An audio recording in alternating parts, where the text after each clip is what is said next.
Thursday Mysteries. Today's mystery is The Adventure of the Cheap Flat in Poirot Investigates by Agatha Christie. So far, in the cases which I have reported, Poirot's investigations have started from the central fact, whether murder or robbery, and have proceeded from thence by a process of logical deduction to the final triumphant unraveling. In the events I am now about to chronicle, a remarkable chain of circumstances led from the apparently trivial incidents which first attracted Poirot's attention to the sinister happenings which completed a most unusual case. I had been spending the evening with an old friend of mine, Gerald Parker. There had been perhaps about half a dozen people there besides my host and myself, and the talk fell, as it was bound to do sooner or later, wherever Parker found himself, on the subject of house hunting in London. Houses and flats were Parker's special hobby. Since the end of the war, he had occupied at least half a dozen different flats and maisonettes. No sooner was he settled anywhere than he would light unexpectedly upon a new find, and would forthwith depart, bag and baggage. His moves were nearly always accomplished at a slight pecuniary gain, for he had a shrewd business head, but it was sheer love of the sport that actuated him, and not a desire to make money at it. We listened to Parker for some time with the respect of the novice for the expert. Then it was our turn, and a perfect babel of tongues was set loose. Finally, the floor was left to Mrs. Robinson, a charming little bride who was there with her husband. I had never met them before, as Robinson was only a recent acquaintance of Parker's. "Talking of flats," she said, "have you heard of our piece of luck, Mr. Parker? We've got a flat at last in Montague Mansions." "Well," said Parker, "I've always said there are plenty of flats at a price." "Yes, but this isn't at a price. It's dirt cheap, £80 a year." "Oh, but Montague Mansions is just off Knightsbridge, isn't it? Big, handsome building? Or are you talking of a poor relation of the same name stuck in the slums somewhere?" "No, it's the Knightsbridge one. That's what makes it so wonderful." "Wonderful is the word. It's a blinking miracle. But there must be a catch somewhere. Big premium, I suppose?" "No premium." "No premium? Oh, hold my head, somebody," groaned Parker. "But we've got to buy the furniture," continued Mrs. Robinson. "Ah," Parker brisked up, "I knew there was a catch." "For £50, and it's beautifully furnished." "I give it up," said Parker. "The present occupants must be lunatics with a taste for philanthropy." Mrs. Robinson was looking a little troubled. A little pucker appeared between her dainty brows. "It is queer, isn't it? You don't think that the place is haunted?" "Never heard of a haunted flat," declared Parker decisively. No, Mrs. Robinson appeared far from convinced, but there were several things about it all that struck me as, well, queer. "For instance," I suggested. "Ah," said Parker, "our criminal expert's attention is aroused. Unburden yourself to him, Mrs. Robinson. Hastings is a great unraveler of mysteries." I laughed, embarrassed, but not wholly displeased with the role thrust upon me. "Oh, not really queer, Captain Hastings, but when we went to the agents, Stosser and Paul, we hadn't tried them before, because they only have the expensive Mayfair flats. But we thought at any rate it would do no harm. Everything they offered us was $400 and $500 a year, or else huge premiums. And then, just as we were going, they mentioned that they had a flat at 80, but that they doubted if it would be any good, our going there, because it had been on their books some time, and they had sent so many people to see it, that it was almost sure to be taken. Snapped up, as the clerk put it. Only people were so tiresome in not letting them know, and then they went on sending, and people got annoyed at being sent to a place that had perhaps been let for some time." Mrs. Robinson paused for some much-needed breath, and then continued. "We thanked him and said that we quite understood it would probably be no good, but that we would like an order all the same, just in case. And we went there straight away in a taxi, for after all, you never know. Number 4 was on the second floor, and just as we were waiting for the lift, Elsie Ferguson, she's a friend of mine, Captain Hastings, and they are looking for a flat too. She came hurrying down the stairs. 'Ahead of you for once, my dear,' she said, 'but it's no good, it's already let.' That seemed to finish it, but, well, as John said, the place was very cheap, and we could afford to give more, and perhaps if we offered a premium, a horrid thing to do, of course, and I feel quite ashamed of telling you, but you know what flat hunting is." I assured her that I was well aware that in the struggle for house room, the baser side of human nature frequently triumphed over the higher, and that the well-known rule of dog eat dog always applied. So we went up, and would you believe it, the flat wasn't let at all. We were shown over it by the maid, and then we saw the mistress, and the thing was settled then and there. Immediate possession and £50 for the furniture. We signed the agreement the next day, and we were to move in tomorrow. Mrs. Robinson paused triumphantly. "And what about Mrs. Ferguson?" asked Parker. "Let's have your deductions, Hastings." "Obvious, my dear Watson," I quoted lightly. "She went to the wrong flat." "Oh, Captain Hastings, how clever of you," cried Mrs. Robinson admiringly. "I rather wished Poirot had been there. Sometimes I have the feeling that he rather underestimates my capabilities." The whole thing was rather amusing, and I propounded the thing as a mock problem to Poirot on the following morning. He seemed interested and questioned me rather narrowly as to the rents of flats in the various localities. "A curious story," he said thoughtfully. "Excuse me, Hastings, I must take a short stroll." When he returned about an hour later, his eyes were gleaming with a peculiar excitement. He laid his stick on the table and brushed the nap of his hat with his usual tender care before he spoke. "It is as well, mon ami, that we have no affairs at the moment on hand. We can devote ourselves wholly to the present investigation." "What investigation are you talking about?" "The remarkable cheapness of your friend Mrs. Robinson's new flat." "Poirot, you are not serious." "I am most serious. Figure to yourself, my friend, that the real rent of those flats is £350. I've just ascertained that from the landlord's agents, and yet this particular flat is being sublet at £80. Why?" "There must be something wrong with it. Perhaps it is haunted, as Mrs. Robinson suggested." Poirot shook his head in a dissatisfied manner.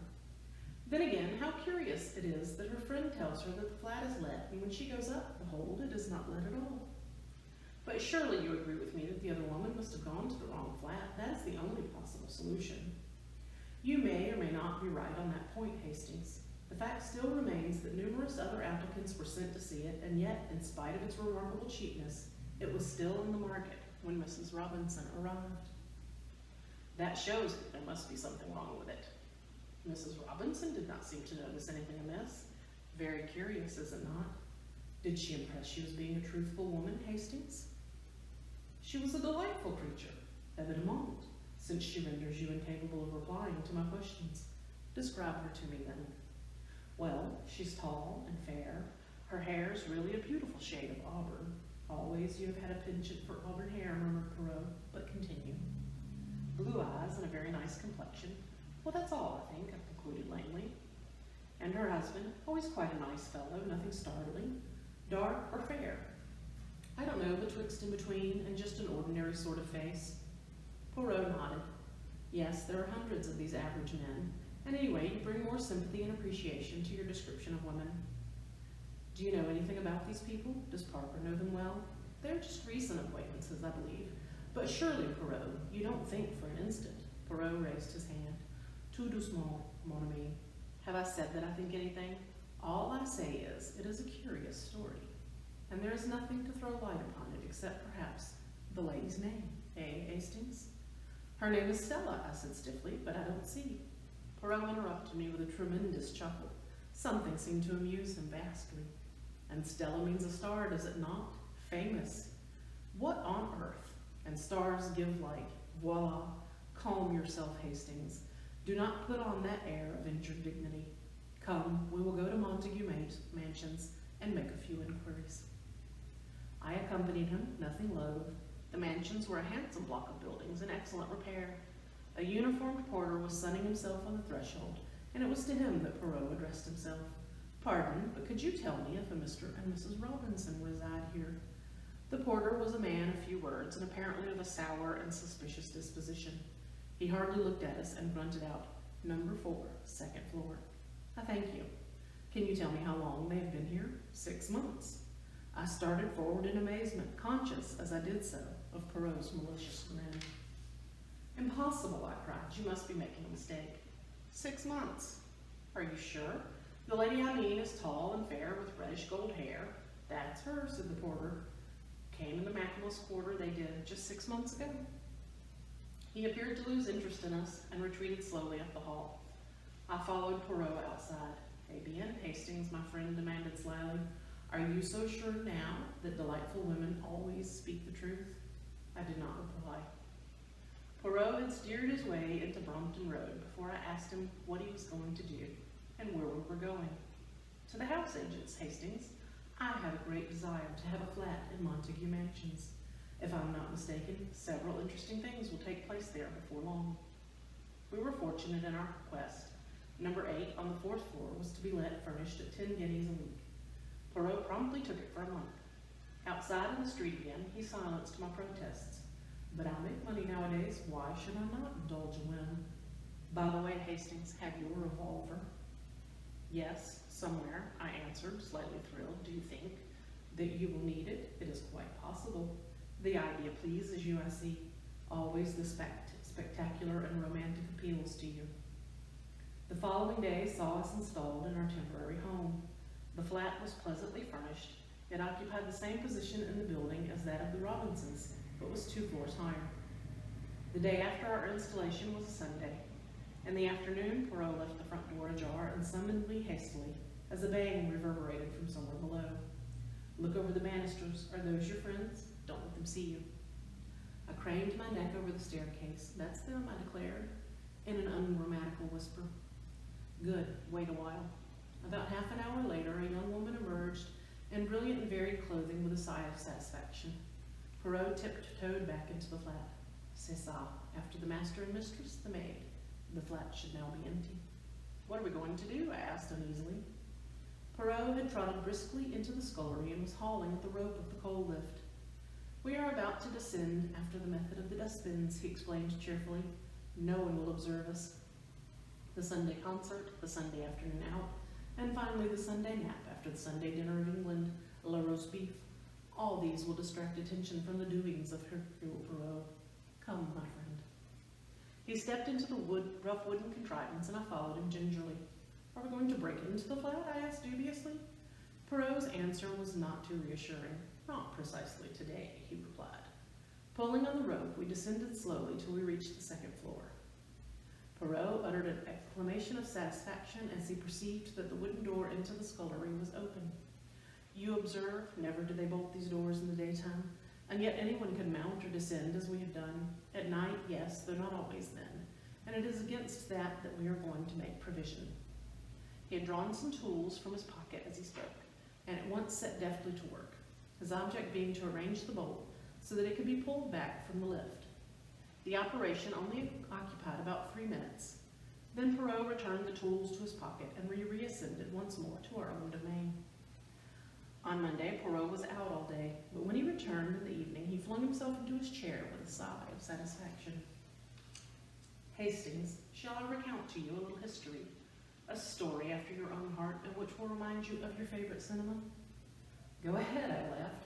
I presume that it is a true story and not one of your efforts of fancy. It is true enough.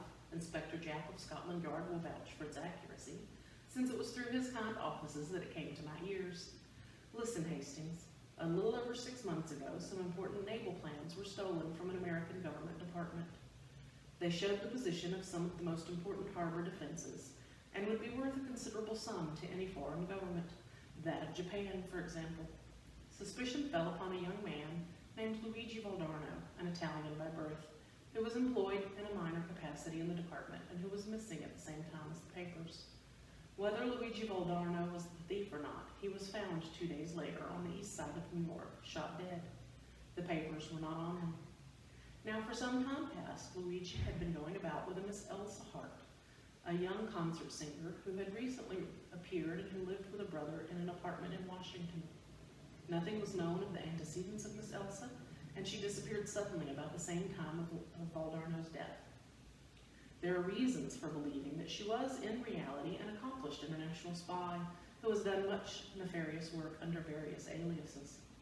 The American Secret Service, whilst doing their best to trace her, also kept an eye upon certain significant Japanese gentlemen living in Washington. They felt pretty certain that when Elsa Hart had covered her tracks sufficiently, she would approach that gentleman in question. One of them left suddenly for England a fortnight ago. On the face of it, therefore, it would seem that Elsa Hart is in England. Poirot paused and then added softly, the official description of Elsa Hart is height 5'7", eyes blue, hair auburn, fair complexion, nose straight, no special distinguishing marks. Mrs. Robinson, I gasped. Well, there is a chance of it anyhow, amended Poirot. Also, I learned that a swarthy man, a foreigner of some kind, was inquiring after the occupants of number 4 only this morning. Therefore, mon ami, I fear that you must forswear your beauty sleep tonight and join me in my all-night vigil in the flat below, armed with that excellent revolver of yours. Rather, I cried with enthusiasm. When shall we start? The hour of midnight is both solemn and suitable, I fancy. Nothing is likely to occur before then. At 12 o'clock precisely, we crept cautiously into the coal lift and lowered ourselves to the second floor. Under Poirot's manipulation, the wooden door quickly swung inwards and we climbed into the flat. From the scullery, we passed into the kitchen where we established ourselves comfortably in 2 chairs with the door into the hall ajar. Now we have but to wait, said Poirot contentedly, closing his eyes. To me, the waiting appeared endless. I was terrified of going to sleep. Just when it seemed to me that I had been there about 8 hours, and had, as I figured out afterwards in reality. To me, the waiting appeared endless. I was terrified of going to sleep. Just when it seemed to me that I had been there about 8 hours, and had, as I found out afterwards in reality, been exactly 1 hour and 20 minutes, a faint scratching sound came to my ears. Poirot's hand touched mine. I rose, and together we moved carefully in the direction of the hall. The noise came from there. Poirot placed his lips to my ear. Outside the front door, they are cutting up the lock. When I give the word, and not before, fall upon him from behind and hold him fast. Be careful, he will have a knife. Presently there was a rending sound, and a little circle of light appeared through the door. It was extinguished immediately, and then the door was slowly opened. Poirot and I flattened ourselves against the wall. I heard a man's breathing as he passed us. Then he flashed on his torch, and as he did so, Poirot hissed in my ear, "Allez!" We sprang together. Poirot, with a quick movement, enveloped the intruder's hair with a... We sprang together. Poirot, with a quick movement, enveloped the intruder's head with a light woolen scarf, whilst I pinioned his arms. The whole affair was quick and noiseless. I twisted a dagger from his hand, and as Poirot brought down the scarf from his eyes, whilst keeping it wound tightly round his mouth, I jerked up my revolver where he could see it and understand that resistance was useless. As he ceased to struggle, Poirot put his mouth close to his ear and began to whisper rapidly. After a minute, the man nodded. Then, enjoining silence with a movement of the hand, Poirot led the way out of the flat and down the stairs. Our captive followed, and I brought up the rear with the revolver. When we were out in the street, Poirot turned to me. "There is a taxi waiting just around the corner. Give me the revolver. We shall not need it now." But if this fellow tries to escape, Poirot smiled, he will not.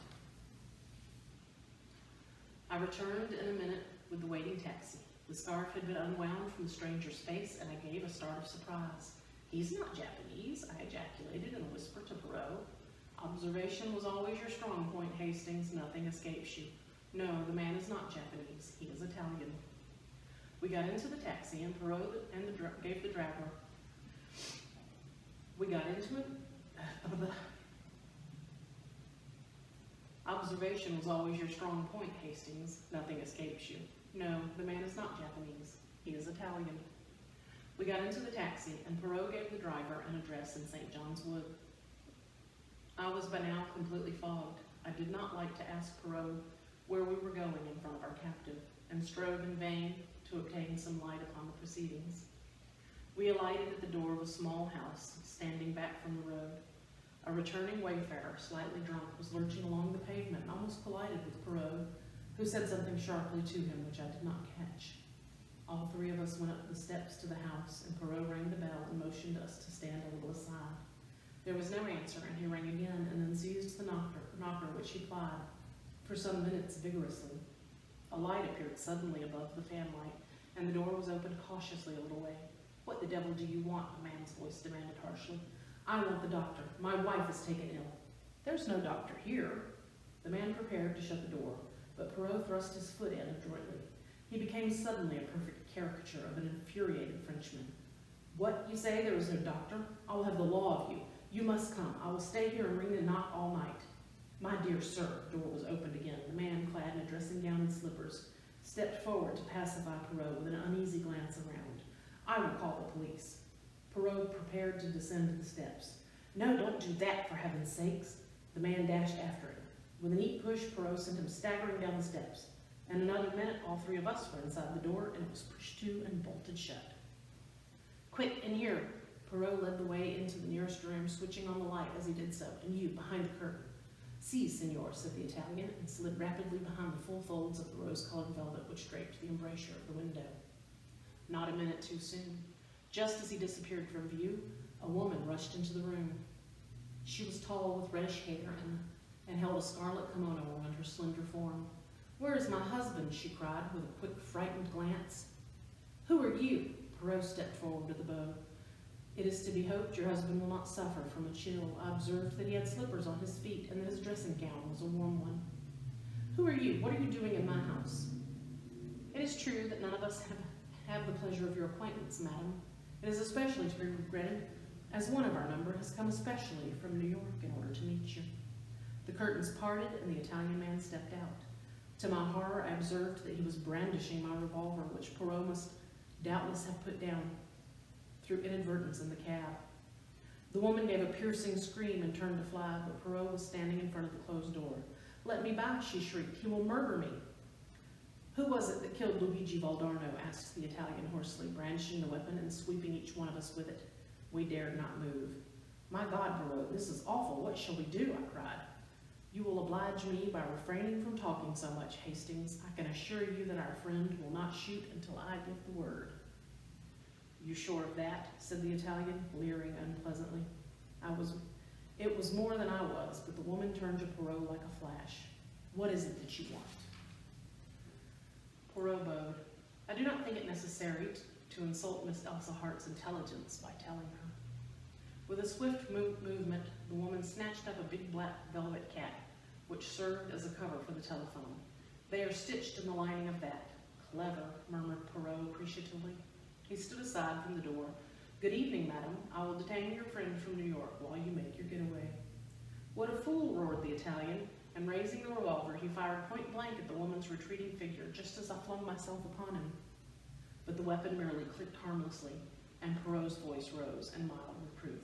"Never will you trust your old friend Hastings. I do not care for my friends to carry loaded pistols about with them, and never would I permit a mere acquaintance to do so. No, mon ami," hissed the Italian, who was swearing hoarsely. Poirot continued to address him in a tone of mild reproof. "See now, what have I done for you? I have saved you from being hanged, and do not think that our beautiful lady will escape. No, the house is watched back and front. Straight into the arms of the police they will go. Is that not a beautiful and consoling thought? Yes, you may leave the room now, but be careful, be very careful. Ah, he is gone. And my friend Hastings looks at me with eyes of reproach. But it was all so simple. It was clear from the first that out of several hundred applicants for number 4 Montague Mansions, only the Robinsons were considered suitable. Why? What was there that singled them out from the rest? At practically a glance, their appearance? Possibly, but it was not so unusual. Their name, then? But there's nothing unusual about the name of Robinson. It's quite a common name. Ah, exactly. That was the point. Elsa Hart and her husband or brother, or whatever he really is, come from New York and take a flat in the name of Mr. and Mrs. Robinson. Suddenly they learn that one of the secret societies, the Mafia or the Camorra, to which Luigi Valdarno belonged, is on their track. What do? They hit on a scheme of transparent simplicity. Evidently they knew that their pursuers were not personally acquainted with either of them. What then can be simpler? They offer the flat at an absurdly low rental. Of the thousands of young couples in London looking for flats, there cannot fail to be several Robinsons. It is only a matter of waiting. If you will look at the name of Robinson in the telephone directory, you will realize that a fair-haired Mrs. Robinson was pretty sure to come along sooner or later. Then what will happen? The avenger arrives. He knows the name, he knows the address, he strikes. All is over, vengeance is satisfied, and Miss Elsa Hart has escaped by the skin of her teeth once more. By the way, Hastings, you must present me to the real Mrs. Robinson, that delightful and truthful creature. What will they think when they find their flat has been broken into? We must hurry back. Ah, that sounds like Inspector Jack and his friends arriving. A mighty tattoo sounded on the knocker. How did you know this address? I asked as I followed Peru into the hallway. Oh, of course, you had the first Mrs. Robinson followed when she left the other flat. Exactly, Hastings. You use your gray cells at last. Now for a little surprise for Inspector Jack. Softly unbolting the door, he stuck the cat's head around the edge and ejaculated a piercing meow. The Scotland Yard inspector, who was standing outside with another man, jumped in spite of himself. "Oh, it is only Monsieur Poirot at one of his little jokes," he exclaimed as Poirot's head followed that of the cat. "Let us in, monsieur." "You have our friends safe and sound?" "Yes, we've got the birds all right, but they hadn't got the goods with them." "I see, so you come to search. Well, I am about to depart with Hastings, but I should like to give you a little lecture upon the history and habits of the domestic cat." "For the Lord's sake, have you gone completely balmy?" "The cat," declared Poirot, "was worshipped by the ancient Egyptians. It is still regarded as a symbol of good luck if a black cat crosses your path. This cat crossed your path tonight, Inspector Jack. To speak of the interior of any animal or any person is not, I know, considered polite in England, but the interior of this cat is perfectly delicate. I refer to the lining."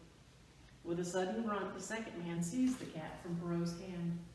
"Oh, I forgot to introduce you," said Inspector Jack. "Mr. Poirot, this is Mr. Burt of the United States Secret Service." The American's trained fingers had felt what he was looking for. He held out his hand, and for a moment speech failed him. Then he rose to the occasion. "Pleased to meet you," said Mr. Burt. "Thank you for joining me for another of our Thursday mysteries. I hope you enjoyed The Adventure of the Cheap Flat from Poirot Investigates by Agatha Christie. Please check out our Instagram, our Facebook, our YouTube, and our Twitter, and please find our website at noonandcarnegie.com for all of our upcoming programs. Thank you very much for joining me. I hope to see everyone again.